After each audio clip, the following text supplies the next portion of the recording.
नाज़रीन आदाब, परवाज डिस्कशन में आपका इस्तकबाल करते हैं। मैं हूं हिना जुबैर।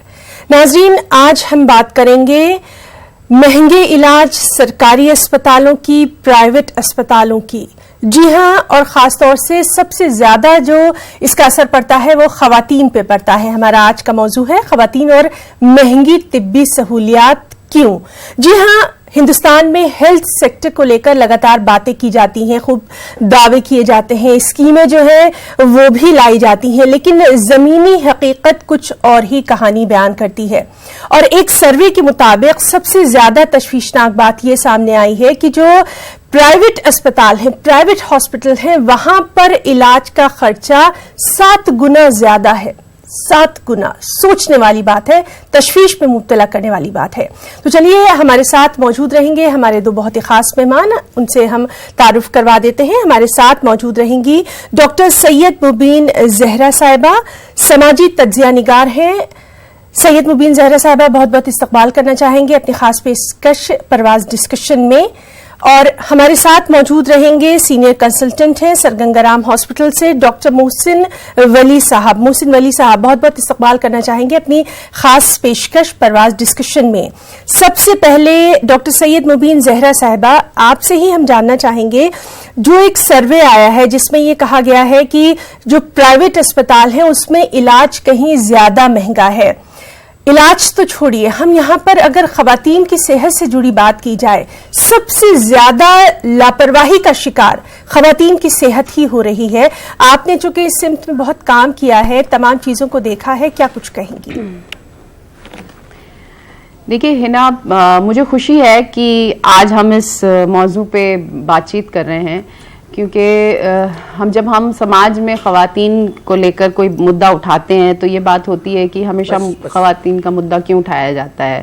तो मैं सबसे पहले तो इस बात पे मैं खुशी जाहिर करूंगी कि आपके चैनल ने इस पे डिस्कशन रखा, और ख़वातीन के मुद्दे पे, और उसके साथ साथ सबसे ज़रूरी बात यह है कि ख़वातीन की सेहत को लेकर आपने एक गौर व फिक्र करने का मौजू इसको लिया। देखिए, 2 बातें हैं जब हम औरतों की सेहत की बात करते हैं। एक तो बात है कि क्या फैसिलिटीज अवेलेबल हैं, नहीं है, क्या है वो मुद्दा तो बहुत ही गौर व फिक्र करने वाला मुद्दा है। लेकिन जो सबसे खास बात वो ये है कि क्या हमारे समाज में औरतों का अपनी बॉडी पे कंट्रोल है। जब मैं ये कहती हूँ तो मैं ये नहीं कहना चाह रही हूँ कि उन्हें मतलब वो खूबसूरत लगे या वो दुबली लगे, या लेकिन बात यह है कि जो भी सेहत से रिलेटेड मुद्दे होते हैं और खवातीन के, औरतों के, क्या वो उसको लेकर डिसीजन लेने में वो खुद सक्षम है, क्या वो खुद मुख्तार, मतलब वो उस पर डिसीजन ले सकती हैं कि नहीं ले सकती हैं। आप देखिए कि कोई भी समाज में औरतें जो होती हैं उनको क्या करना चाहिए वो समाज बताता है। वो शादी करें, कब करें, ना करें, बच्चे पैदा करें, ना करें, कितने बच्चे पैदा करें, वो समाज बताता है, वो सोसाइटी बताती है, वो खुद डिसीजन नहीं ले सकती है। सबसे पहली बात तो ये, सबसे बड़ी बात ये कि औरतों को खुद मुख्तार होना चाहिए कि क्या उनकी सेहत, ये सारे डिसीजन को लेने में वो खुद डिसाइड करें।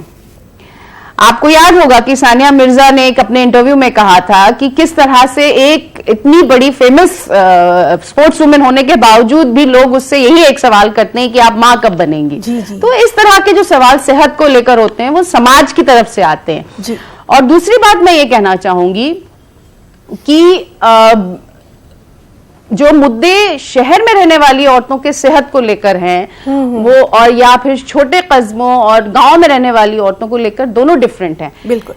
शहर में रहने वाली औरतें जो इंडिपेंडेंट हैं, फाइनेंशियली इंडिपेंडेंट हैं, और अब जो एक मर्दों के साथ कंधे से कंधा मिलाकर काम करें, उनकी भी कई मेडिकल इश्यूज हैं जिस पे हमें कंसर्न दिखाना चाहिए, जिसके बारे में हमें गौर व फिक्र करना चाहिए। और जो गांव में और छोटे कस्बों में रहने वाली औरतें हैं, उनका तो मुद्दा मुझे लगता है कि जैसे मैं आपको बताऊं, हमारे हिंदुस्तान का अगर मैं आपको स्टैटिस्टिक्स बताऊं कि जो प्राइमरी हेल्थ सेंटर्स हैं उसमें 60% जो हॉस्पिटल्स हैं उसमें सिर्फ एक डॉक्टर, एक डॉक्टर। और मैं उसमें नहीं जाऊंगी कि मर्द डॉक्टर या औरत डॉक्टर, बिल्कुल दूसरी बात, इसमें सिर्फ 5% प्राइमरी हेल्थ सेंटर्स ऐसे हैं जहां डॉक्टर्स ही नहीं है जी। तो आप सोचिए कि ये कितना कितना इंपॉर्टेंट मुद्दा है, और क्या ये सियासत, जो हमारे सियासतदान हैं, जो हमारे पॉलिटिशियंस हैं, जो हमारे रिप्रेजेंटेटिव हैं, जिन्हें हम चुन के भेजते हैं, उनके लिए ये कितना इंपॉर्टेंट मुद्दा है। हमारे साथ हमारे रिस्पेक्टेड मेहमान है डॉक्टर वली, मुझे लगता है वो इस पे बिल्कुल रोशनी डालना चाहेंगे कि क्या क्या डिफिकल्टीज आती हैं। इवन जो मेडिकल जो प्रैक्टिशनर्स होते हैं, डॉक्टर्स होते हैं, वो अगर अपनी सर्विसेज प्रोवाइड भी करना चाहते हैं तो क्या ऐसी डिफिकल्टीज हैं जो ये औरतों तक ये फैसिलिटीज पहुंच नहीं पाती। जी बिल्कुल ठीक है। और डॉक्टर मोहसिन वली साहब, जिस तरह से अभी डॉक्टर सैयद मुबीन जहरा साहिबा कह रही थी कि चीज़ों को बहुत आवाम तक पहुंचाने की जरूरत है, खासतौर से हम यहाँ खवातीन की बात कर रहे हैं। अगर हम एक आम हिंदुस्तानी औरत की बात करें मोहसिन साहब, तो अस्पताल के नाम से वो आज भी डरती है। सरकारी अस्पतालों की तो बात आप छोड़ दीजिए, प्राइवेट अस्पताल तो शायद उसकी सोच से भी परे है। मतलब प्राइवेट अस्पताल जाने का मतलब है लंबा चौड़ा बिल होना, बड़ा ऑपरेशन, कोई ना कोई बीमार। ये तमाम चीजें जो हैं, ये क्यों हमारे जहनों में एक खौफ की तरह बैठ गई हैं? डॉक्टर तो फरिश्ता होता है।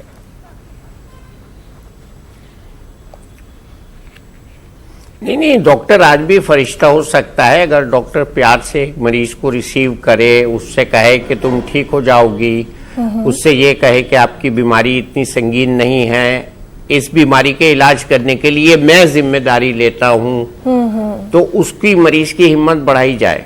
आमतौर पे क्या होता है, जब कोई मरीज या मरीजा खासतौर से डॉक्टर के पास पहुंचती है तो सबसे पहले डॉक्टर का रिएक्शन बड़ा डरावना होता है। अरे आपका तो हीमोग्लोबिन 6 हो गया, अरे आपके तो पेट में लंप है, अरे आपकी तो हड्डियां बहुत कमजोर हो गई हैं, जी जी, अरे आपकी तो सेहत बहुत खराब है। तो इस तरह के कमेंट्स जो डॉक्टर्स करते हैं, उससे बैठी बैठी औरत जो है वो बिल्कुल मुर्दा लाश की तरह बन जाती है जी। औरत को प्यार चाहिए है, औरत को सिंपैथी चाहिए है, औरत को हमदर्दी चाहिए है, औरत को एक अपनापन चाहिए है। इलाज बहुत बाद में आता है। हमारी जो खवातीन हैं वो ज्यादातर एनीमिक हैं। अभी मेरे गंगाराम हॉस्पिटल में एक हफ्ते में 2 केसेस ऐसे प्रेजेंट हुए जिसमें के पूरे पेट में ओवेरियन सिस्ट थी। अब ये किसकी गलती है जी। उसको पता ही नहीं चला मेरे पेट में जो है 2.5 किलो का लंप पड़ा हुआ है। ये क्या है? ये शायद हम सेहतमंद जब होते हैं उस वक्त हम डॉक्टर के पास नहीं जाते। पहली बात बहुत जरूरी है। और दूसरी बात यह है कि महंगे इलाज की आपने जो बात की, मैं आपको बताऊं, बड़ी हंसी आएगी हमारे देखने वालों को भी और आप लोगों को भी। जब मैं छोटा था और डॉक्टर के यहाँ जाता था, अपनी माँ की भी दवा लेने जाता था, सिर्फ हाल बता के दवा लाता था। 1 रुपए की दवा मिलती थी जी। उसमें 3 पुड़िये और एक मिक्सचर होता था, और 3 या 4 दिन में मेरी माँ ठीक हो जाती थी। ज्यादा बहुत मुझे याद है, एक बार मेरी माँ को एनीमिया हो गया था तो आयरन के इंजेक्शन डॉक्टर साहब लगाते थे। ये मेरे जब भाई की डिलीवरी हुई तो मुझे अच्छी तरह याद है, 1968 में दाई माँ आई थी बिजनौर में, और जब डिलीवरी के बाद वो जा रही थी तो उनको सिर्फ 5 रुपए दिए गए थे, और वही दाई माँ मेरी डिलीवरी में आई थी, उससे करीब 12 साल पहले 1 रुपया उनको दिया गया था। तो ये जो हमारी जो लाखों में अब बिलिंग पहुंच गई है हॉस्पिटल्स की, स्पेशली कॉर्पोरेट हॉस्पिटल्स की, कहीं ना कहीं हम खो गए। तो हमारे पास अभी भी वो आलात मौजूद हैं, वो अकल मौजूद है, वो ट्रेनिंग मौजूद है, जिससे कि हम 70% जो काम है मरीज का डायग्नोसिस का, वो बगैर उसका बड़ा खर्चा कराए कर सकते हैं। और मैं खुद जब पढ़ता था, एमडी कर रहा था, उस वक्त अल्ट्रासाउंड नई आई थी जी। तो 95% जो चीजें हैं वो अल्ट्रासाउंड से, इंक्लूडिंग 4D अल्ट्रासाउंड, औरतों की बीमारियों का पता लग जाता है। जी। Routine test. अच्छा, दूसरी एक बड़ी बीमारी औरतों में होती है एनीमिया के बाद थायराइड की जी। तीसरी होती है कैल्शियम की कमी की, चौथी होती है विटामिन डी की कमी की जी। और खवातीन को सोने का वक्त नहीं मिल पाता है। इसके लिए हमें बहुत उनको कोऑपरेट करना चाहिए, क्योंकि सारे काम जो हैं, सुबह को उठ के सफाई करना, बच्चों का नाश्ता बनाना, बच्चों को बस स्टॉप पे छोड़ के आना, बच्चों को लेके आना, घर का काम देखना, खाना बनवाना या बनाना, रात तक सोते सोते भी उसको अपनी सुध नहीं होती है, तो हमको उसका काम डिवाइड करना पड़ेगा। तो हमारी जो खवातीन हैं जो वर्किंग हैं, उनके हालात तो बहुत ही खराब हैं, उनको तो अपना बिस्तर ठीक करने की भी फुर्सत नहीं होती घर आके। तो बहुत सी जगह मैंने देखा है कि औरतों की नेग्लेक्ट जो है वो उनकी बीमारी का सबब बन जाती है। This is one. सेकंड, उनकी जो बीमारी शुरू होती है वो टालती रहती हैं और डॉक्टर के पास देर से पहुंचती हैं। तीसरा, उनकी सही डायग्नोसिस वक्त पर नहीं हो पाती। और चौथा, वो इलाज के लिए कहाँ जाएं, सस्ता इलाज हो और अच्छा और सही इलाज हो, इसके लिए उन्हें कोई गाइडेंस काउंसलिंग नहीं होती। और पांचवा जो है वो इन सब के होते हुए बहुत सी खवातीन जो हैं वो डिप्रेशन का शिकार हो जाती हैं, और उस वक्त उनको डिप्रेशन की दवाई की जरूरत नहीं होती, बल्कि दुलार की, प्यार की, हमदर्दी की, केयर टेकिंग की और एक बहुत ही अपनेपन की जरूरत होती है। टच की जरूरत। तो ये सब चीजें कहीं ना कहीं हमारे समाज से खो गई हैं। जी जी जी जी, पर्सनल टच और सूदिंग टच दोनों बहुत जरूरी हैं। और जहां तक डायग्नोसिस और इलाज का सवाल है, आयरन की गोली फ्री भी मिलती है हेल्थ सेंटर पे और 20 रुपए का कैप्सूल भी आता है, तो ये पर्सनल चॉइस डॉक्टर की है कि लेकिन डॉक्टर मोहसिन वली साहब, हमारा जो आज का जो डिस्कशन है वो यही है कि सहूलतें हैं, तमाम चीजें हैं, लेकिन वो खवातीन तक पहुंच नहीं पाती। और जहां तक अगर हम डिलीवरी की बात करें तो पहुंच नहीं पाती। जी आजकल ऑपरेशन जो है वो हर दूसरे महीनों में क्यों बता दिया जाता है, बड़े बड़े ऑपरेशन जो है वो बता दिए जाते हैं। और खासतौर से अगर एक चीज हमने देखी थी कि नेचुरल जो एक डिलीवरी होती थी वो कहीं अब खो सी गई है। अब और अस्पताल जाना, खासतौर से प्राइवेट अस्पताल जाना, इसका मतलब वहां पर ऑपरेशन से ही डिलीवरी होना है। ये एक ट्रेंड सा क्यों बन गया है? मैं आपको बताऊं, प्रेगनेंसी जब होती है सबसे पहले तो प्रेगनेंसी के टाइम का इंतखाब हम लोग नहीं कर पाते हैं खवातीन। प्रेगनेंसी होने के बाद उनको पहले दिन से ही एक माँ बनने के लिए जो जरूरी है, एक ट्रेनिंग है या एक मेंटल मेकअप है उनका, और उनकी एक तरबियत है कि अब तुम माँ बनने जा रही हो। पहले घर में बड़ी बूढ़ी खवातीन होती थी, वो करती थी, अब वो मिसिंग है। डॉक्टर्स के पास टाइम नहीं है। तो जैसे जैसे प्रेगनेंसी बढ़ती है और अगर चेकअप भी होता रहा और ठीक प्रेगनेंसी बढ़ गई, तो एक चीज होती है, खौफ होता है डिलीवरी का कि ये डिलीवरी कैसे होगी। तो उस खौफ की वजह से एंड डिलीवरी के टाइम मैटरनल डिस्ट्रेस हो जाता है। उसको हम मैटरनल डिस्ट्रेस कहते हैं, जिसमें माँ की कल्ब की रफ्तार बढ़ जाती है, ब्लड प्रेशर कम हो जाता है, बच्चे की जो फीटस होता है उसकी हार्ट रेट बढ़ जाती है। तो उस वजह से डॉक्टर्स को मजबूरी में सिजेरियन करना पड़ता है। इसमें डॉक्टर्स का भी इतना दोष नहीं है, लेकिन जहां ये फैशन बन गया है वहां डॉक्टर्स का दोष है। उन्हें एनकरेज करना चाहिए खवातीन को कि डिलीवरी एक नेचुरल प्रोसेस है। और इसके लिए पूरी प्रिपरेशन 9 महीने खवातीन की करनी चाहिए। तो उससे ऐसे हार्मोन्स निकलते हैं जिनसे muscles, vaginal muscles, pelvic floor muscles सही वक्त पर रिलैक्स होते हैं और डिलीवरी स्मूथ होती है।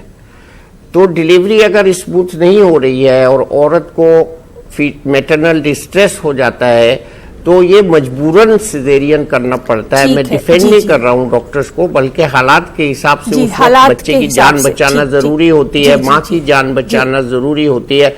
हालात के हिसाब से। डॉक्टर तो वो हालात हमने 9 महीने जो तरबियत नहीं की माँ बनने वाली लड़की की।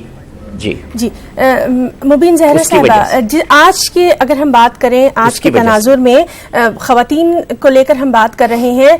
अभी जैसे डॉक्टर साहब ने कहा कि आयरन दिया जाता है, आयरन की गोली है, फोलिक एसिड की गोली है, ये दी जाती है, कहने को सब मौजूद है, लेकिन आप भी इस बात को मानती होंगी, आज भी ये कहा जाता है कि औरत तकलीफ सहने के लिए पैदा हुई है।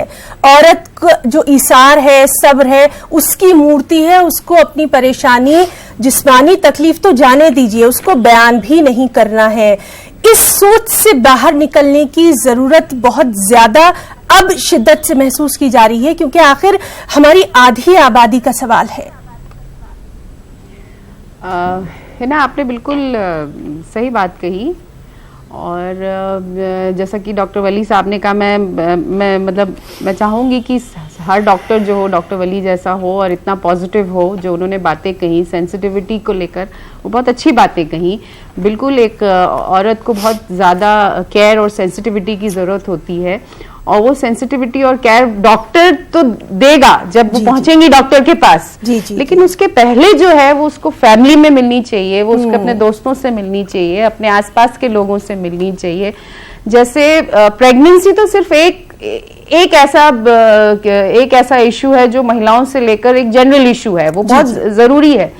लेकिन कई ऐसे प्रॉब्लम्स हैं, जैसे डिप्रेशन की बात कही डॉक्टर अली ने, ये बहुत इंपॉर्टेंट मुद्दा है और इसको हम लोग बिल्कुल इंपॉर्टेंस नहीं देते हैं। खासकर जो शहरों में औरतें रहती हैं, जिनके ऊपर एक करियर का एक प्रेशर होता है और आगे बढ़ने का प्रेशर होता है, और उसके साथ साथ घर संभालना। जैसा कि डॉक्टर वली ने कहा, मैं बिल्कुल उनकी बात को आगे बढ़ाऊंगी कि डेफिनेटली जो करियर ओरिएंटेड औरतें हैं, उनकी तो लाइफ और मेस्ड अप होती है जब हेल्थ इश्यूज को लेकर आते हैं। लेकिन मैं यहाँ पे एक चीज ये कहना चाहूंगी कि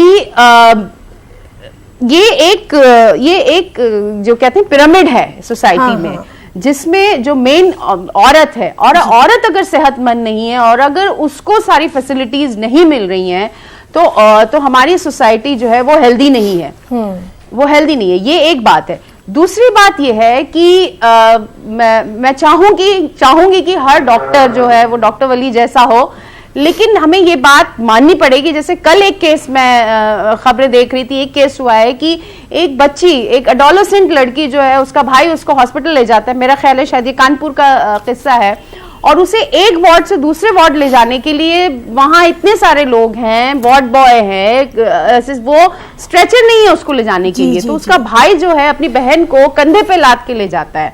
तो क्या मेडिकल जो एक सोसाइटी है उसमें सेंसिटिविटी नहीं है इसको लेकर, औरतों के जो इश्यूज हैं उसको लेकर सेंसिटिविटी नहीं है।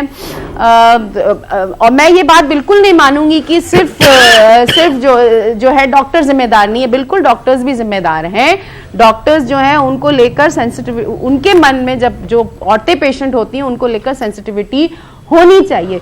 लेकिन मुद्दा फिर वहीं आके फंसता है हिना, कि क्या वो औरतें जिन्हें वो मेडिकल असिस्टेंस चाहिए, और मैं इसको मेडिकल असिस्टेंस नहीं कहूंगी, मैं इसको मेडिकल एजुकेशन कहूंगी, अपनी सेहत को लेकर क्या वो इतनी एजुकेटेड हैं कि वो जो उनको मिलना चाहिए, जो मेडिकल असिस्टेंस मिलना चाहिए, उसको लेकर क्या वो उतनी एजुकेटेड हैं, क्या वो वहां तक पहुंचने के लिए उतनी एजुकेटेड हैं? वो मुझे नहीं लगता है कि है।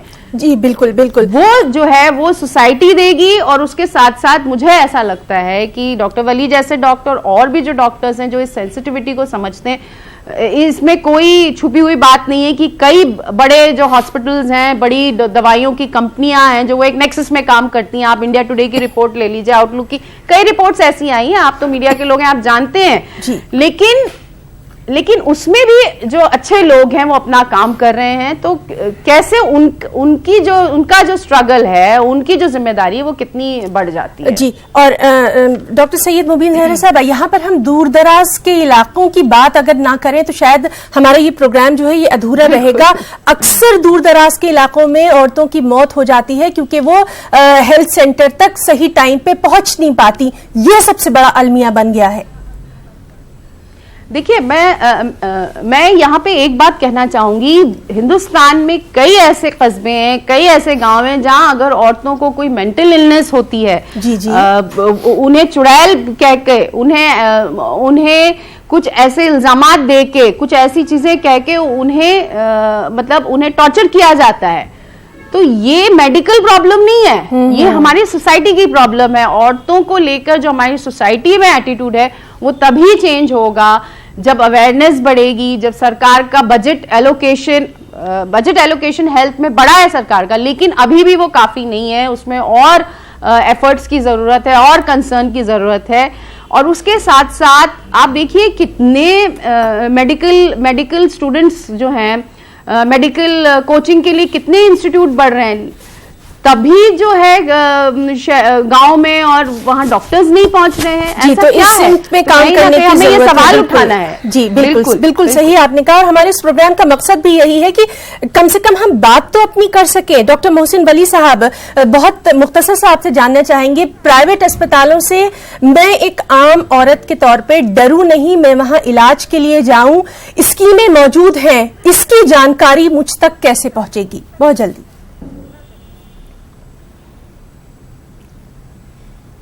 देखिए, प्राइवेट हॉस्पिटल अपनी बहुत अच्छी मार्केटिंग करते हैं, लेकिन उस वक्त वो ये भूल जाते हैं कि हमारे पास जब क्लाइंट आता है या पेशेंट आता है, वो हमारा माउथ पीस बन के बाहर जाता है। बिल्कुल ठीक। तो अगर वो उसके साथ अच्छी तरह पेश नहीं आएंगे, उसके साथ रियायत का मामला नहीं करेंगे, और गैर जरूरी टेस्ट आजकल बहुत कराए जाते हैं। मसलन छोटी छोटी बीमारियों में एमआरआई कराना, सीटी स्कैन कराना, जिसको हम एक्सरे से डायग्नोस कर सकते हैं, अल्ट्रासाउंड से डायग्नोस कर सकते हैं। जी, तो बहरहाल ये एक ऐसा मौजू है जिस पर हम लगातार बात कर सकते हैं और आगे भी हम बात करेंगे, क्योंकि आज तो हमने ये बात शुरू की है और बहुत हमें इसमें वक्त भी चाहिए। हम अपने दोनों खास मेहमानों का, उनका कीमती वक्त देने के लिए बहुत बहुत शुक्रिया अदा करना चाहेंगे। डॉक्टर सैयद मुबीन जहरा साहिबा, बहुत बहुत शुक्रिया आपका यहां तक आने के लिए और हमारे नाज़रीन तक बात पहुंचाने के लिए। डॉक्टर मोहसिन वली साहब, बहुत बहुत शुक्रिया अपना कीमती वक्त देने के लिए। आज के परवाज़ डिस्कशन में इतना ही। आदाब।